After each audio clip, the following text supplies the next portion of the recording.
Well, thank you for the invitation to speak today. CSIRO, the organisation I'm part of, is Australia's national science agency. We have about 5,000 science staff focused across multiple disciplines. And if you're using Wi-Fi 802.11 protocol, that is something that came out of our radio astronomy work some years ago, and a nice source of royalties. I'd like to invite you to just use your imagination for a moment and just imagine a landmass the size of continental USA, or about 2.5 times the landmass of India, and take 1/50th of the population, so 2 out of every 100 people at this conference, and sprinkle them across the continent. And you begin to understand why, when last time Reggie and I met in Portland, USA, I think we observed that the challenges for Australia and the challenges for India were almost inversely proportional. And so many things that we can learn from each other. Add to that the fact that Australia is facing perhaps the largest transformation of electricity systems really since Thomas Edison and the real Tesla, with all due respect to the other Tesla.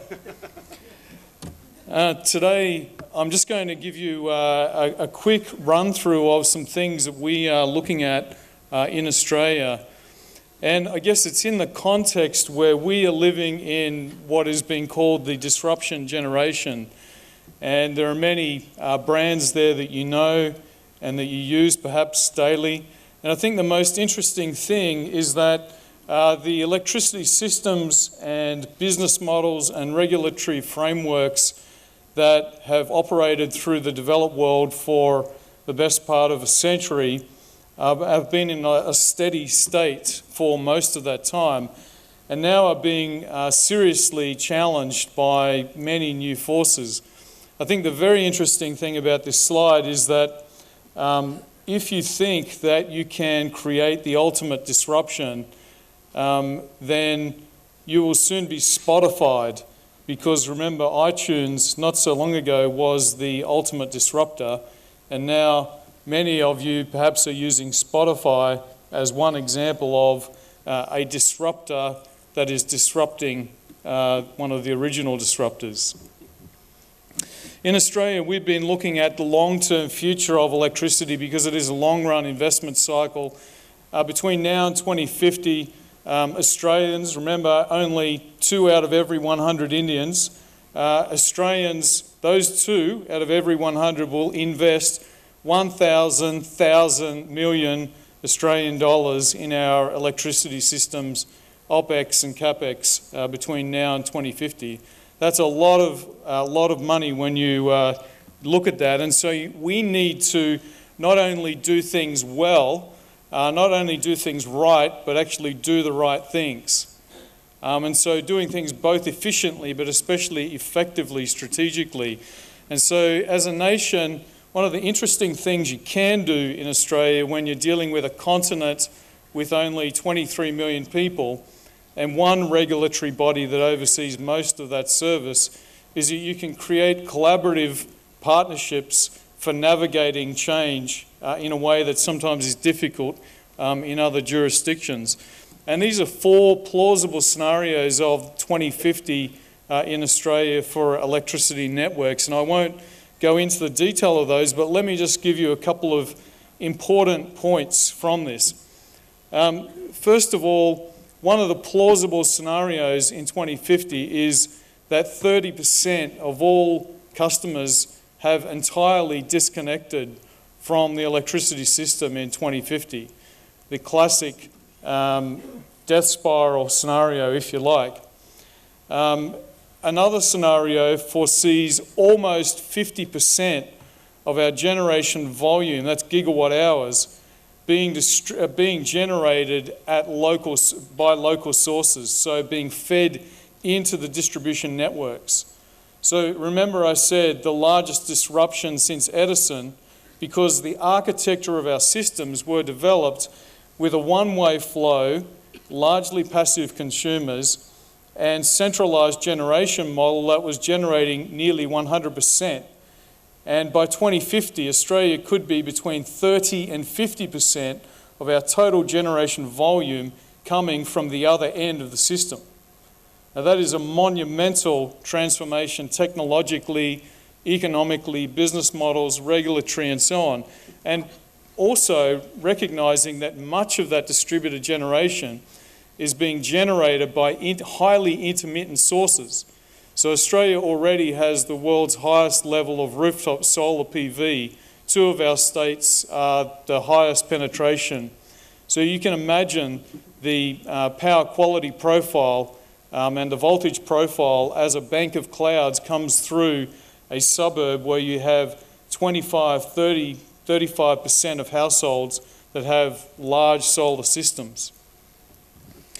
So our process here has really been to bring together all of the major players from across the entire electricity supply chain, from generators, transmission, distribution, customer representatives, government regulators, and over a period of 15 months, 11 full days of workshops with expert qualitative and then detailed quantitative analysis, really pressure testing, stress testing the plausible views of the future and looking at what are the implications of those futures so that the nation of Australia can make intelligent decisions about how to invest that $1 trillion between now and 2050.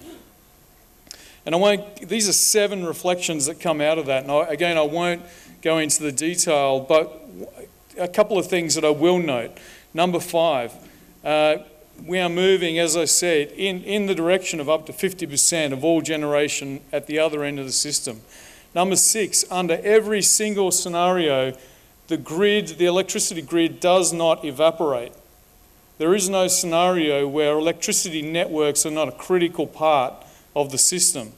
And number 7, you don't need to be Einstein to work out that if this disruption is already unfolding and it's gathering pace, this decade that we are in is perhaps the most significant transformational decade, really, as I say, since Edison.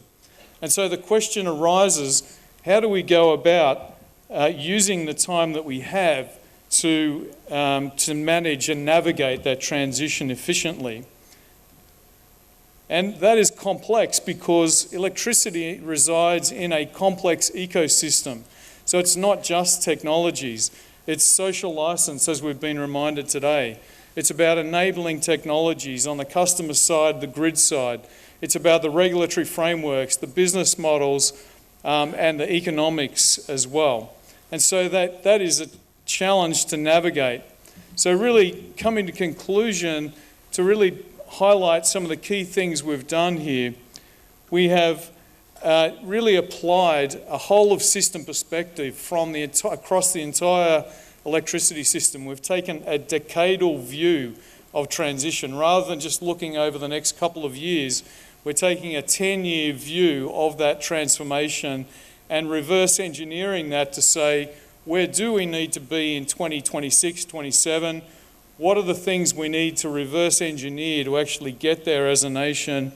We need expert qualitative and deep quantitative analysis, and we need to actually have a process of co-design because there's so many different parties involved in this that you need to build and maximise consensus to the best possible degree. Last couple of slides. Here's just an example of how that scenario work then integrates with the detailed quantitative analysis to say, based on decisions, trade-off decisions that we make as a nation, here are the long-run impacts on electricity costs for average people over 2030 and 2050. And then lastly, it gives us a breakdown of the different types of outcomes that we as a nation actually receive from investing our money in different ways. And you can invest roughly $1 trillion, which is easy to say fast, but it's a very big number. You can easily invest roughly the same amounts and get very different outcomes for the nation. And so that's where this work really helps us not only to do things right, but actually hopefully do the right things for the future of Australia. That's broken down into a project now that's navigating that decade and will actually deliver a transformation roadmap over this, mapping out this next entire decade for the continent of Australia. Thank you. Thank you.